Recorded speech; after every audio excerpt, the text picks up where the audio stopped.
tentunya memiliki komitmen yang sama untuk menyelesaikan penataan tenaga non-ASN sebagaimana diamanatkan Undang-Undang Nomor 20 Tahun 2023. Komitmen ini tentunya sebagaimana dilihat di dalam paparan ini bahwa dalam rapat kerja Komisi 2 di tanggal 28 disepakati bahwa terhadap pegawai non-ASN yang terdaftar di database ASN yang belum diangkat menjadi PPPK, Komisi DPR meminta untuk Kementerian PAN-RB dan BKN untuk memastikan seluruh non-ASN diangkat menjadi PPPK tahun 2024 dengan ketentuan bahwa pegawai non-ASN yang mendaftar dan sesuai dengan formasi yang diusulkan langsung diangkat menjadi PPPK.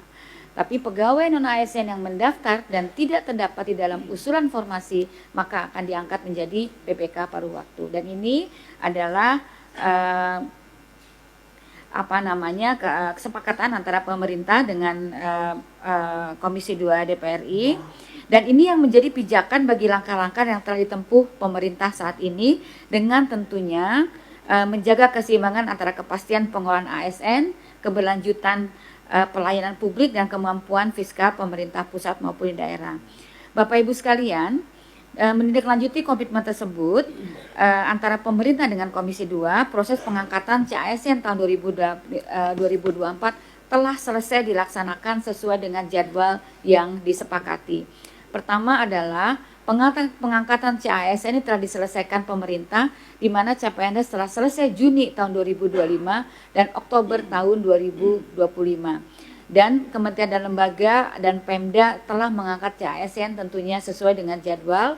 Dan ketiga, sesuai dengan arahan Bapak Presiden yang menekankan bahwa kebijakan afirmasi penyelesaian non-ASN menjadi PPK tahun 2000, PPPK menjadi tahun 2024 ini adalah yang terakhir dan dioptimalkan untuk meningkatkan kualitas layanan. Bapak dan Ibu sekalian, mari kita lihat bagaimana potret data real kondisi accessing kita. Kita berangkat dari angka 1.789.051 ada data yang terdata tenaga non-ASN yang didata yang telah kita lakukan pendataan sejak tahun 2022 di data BKN. Namun demikian, Bapak dan Ibu sekalian,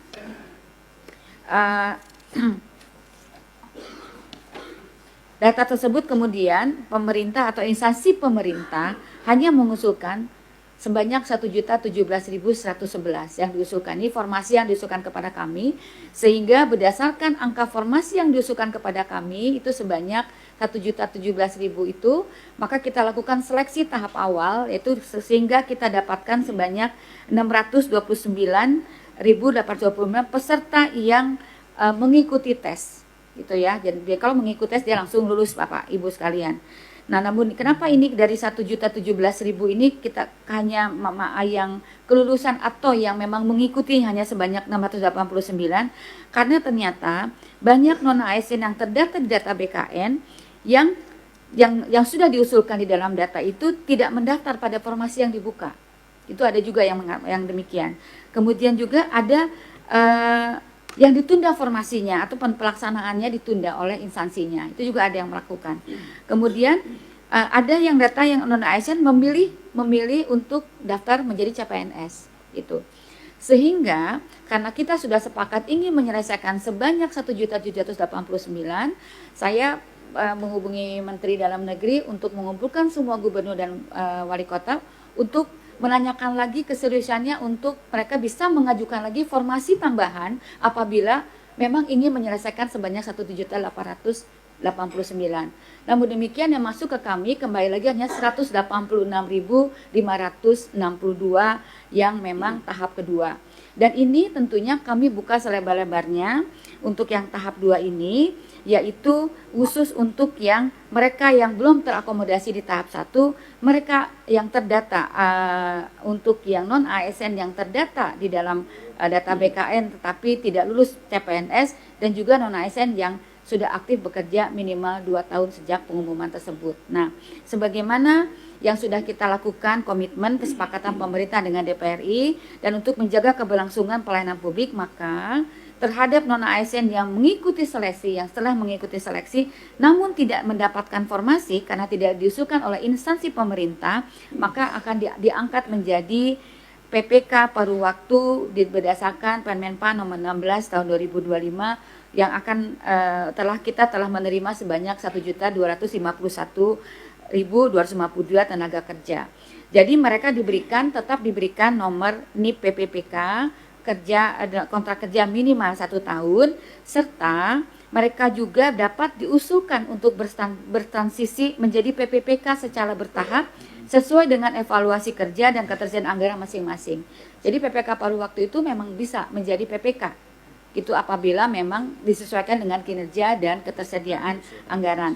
Dan namun demikian, ternyata sebagaimana disampaikan oleh Pak Menteri Dalam Negeri, kebijakan ini ternyata kita juga menimbulkan kendala karena kita menghadapi Undang-Undang Nomor 1 Tahun 22 dengan Undang-Undang HKPD, karena memang ada kewajiban maksimal 30 tahun 30% dari APBD dengan deadline pemenuhannya adalah 5 Januari tahun 2027. Kemudian juga sebagaimana juga yang diatur dalam Undang-Undang Nomor 20 Pasal 1 Ayat 1 bahwa harus selesai 31 Desember 2024. Tadi Pak Menteri Dalam Negeri sudah menyampaikan tidak ada lagi kita pengangkatan tenaga honorer setelah ada Undang-Undang Nomor 20.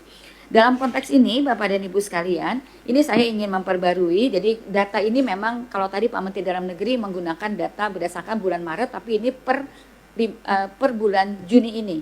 Jadi sekarang ASN ini sebanyak 6,7 juta ASN, di mana 75%-nya itu berada di instansi daerah, di instansi pemerintah daerah rasionya.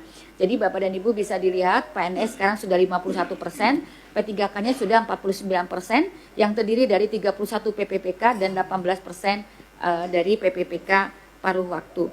Oleh karena itu Bapak Ibu sekalian, pengelolaan PPPK dan implementasi tentunya merupakan tadi isu yang sangat penting untuk kita bahas pada hari ini. Tadi juga sudah disampaikan oleh Pak Menteri Dalam Negeri bahwa saya hanya selewat saja bagaimana kita dimungkinkan untuk melakukan relaksasi berdasarkan Undang-Undang Nomor 1 Tahun 2022 pasal 146. Itu tentunya Bapak dan Ibu sekalian, kita bisa melihat sudah disampaikan sebagian oleh Pak Menteri Dalam Negeri bahwa kita sudah melakukan koordinasi dengan Menteri Keuangan, di mana ada beberapa poin yang telah juga sebagian besar sudah disampaikan oleh Pak Menteri Dalam Negeri, yaitu pertama adalah hasil koordinasi kami adalah masa transisi pelaksanaan ketentuan 30% tentunya akan disesuaikan dan diatur melalui Undang-Undang APBN. Mohon bisa digeser ke slide berikutnya.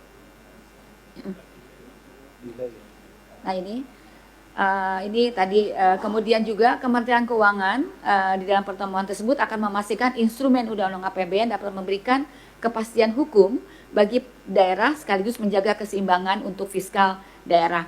Yang ketiga tentunya pemerintah pusat memberikan dukungan program pembangunan bagi daerah dengan rasio belanja pegawai yang tinggi agar pelayanan publik tetap menjadi optimal. Oleh karena itu tentunya ke depan Bapak Ibu sekalian, kami ingin memberikan masukan agar pemerintah daerah kita perlu melakukan saran tindak lanjut adalah untuk agar pemerintah daerah bisa melakukan perencanaan kebutuhan ASN dengan kebutuhan real, dengan tentunya dengan mempertimbangkan peta potensi daerah dan prioritas nasional. Jadi memang kami sudah bersurat kepada seluruh instansi pemerintah untuk melakukan pemetaan peta kompetensi yang dibutuhkan, sehingga kita akan bisa menyeimbangkan antara kebutuhan instansi pemerintah dengan kompetensi yang dibutuhkan. Jadi bukan jumlahnya tetapi kompetensi, sehingga kita tidak ada lagi cerita tentang kekurangan tenaga sumber daya manusia aparatur di instansi pemerintah. Termasuk juga kita perlu memperhatikan potensi-potensi daerahnya begitu ya, agar bisa mendukung strategi dari para pimpinan daerah atau instansi pemerintah, dan tentunya yang menjadi prioritas Bapak Presiden yaitu menjadi prioritas nasional, termasuk di dalamnya adalah program hasil terbaik cepat dari Bapak Presiden. Langkah-langkah tersebut tentunya kedua yaitu tentang right sizing organisasi pemerintah daerah. Jadi agar pemerintah daerah melakukan penataan kelembagaan berbasis yang berprinsip pada structure follow strategi begitu. Jadi kalau strateginya berubah, tentunya struktur dari organisasi mau diperhatikan. Kemudian juga pemerintah daerah agar memperkuat